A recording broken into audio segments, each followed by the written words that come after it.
এই পেছনের নৌকাটা এখন উঠবো। আমাদের ড্রোন মানে আমরা যখন নৌকা ছাড়ার ভিডিও শুট হবে।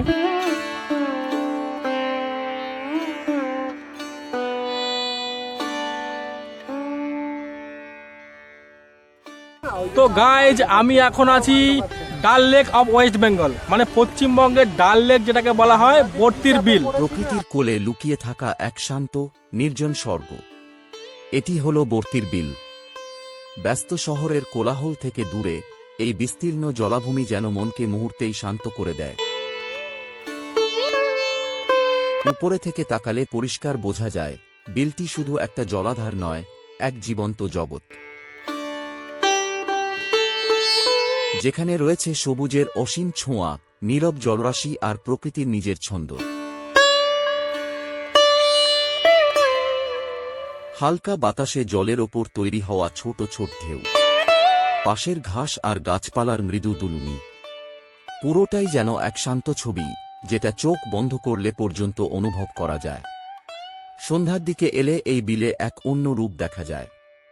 একটা নৌকার ধীরে ধীরে এগিয়ে যাওয়া যেন সময়ও তার গতি কমিয়ে দেয় এ জায়গায়। স্থানীয় মানুষের জীবনযাত্রার সাথে বিলের সম্পর্ক অনেক গভীর।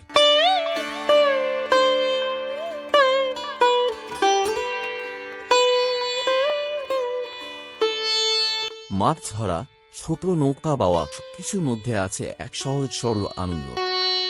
প্রকৃতির এই বিশাল খোলা জায়গা শুধু ভ্রমণকারীদের জন্য নয়, পাখির জন্য এক নিরাপদ আশ্রয়।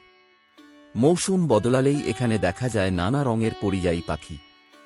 আর সূর্যাস্ত, এখানকার সূর্য ডুবার দৃশ্য যেন একদম সিনেমার মতো। আকাশ ধীরে ধীরে কমলা, লাল আর গোলাপি রঙে রাঙিয়ে ওঠে, আর সেই রং মিশে যায় জলে। দিনের ক্লান্তি ভুলে নিজের সাথে একটু সময় কাটাতে চাইলে বর্তির বিল আপনাকে স্বাগত জানায় প্রকৃতির সবচেয়ে শান্ত রূপ নিয়ে।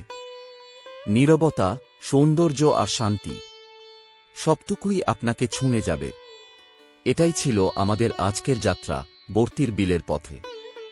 যদি ভালো লেগে থাকে তাহলে একদিন সময় করে চলে আসুন এখানে। প্রকৃতি আপনাকে কখনোই নিরাশ করবে না।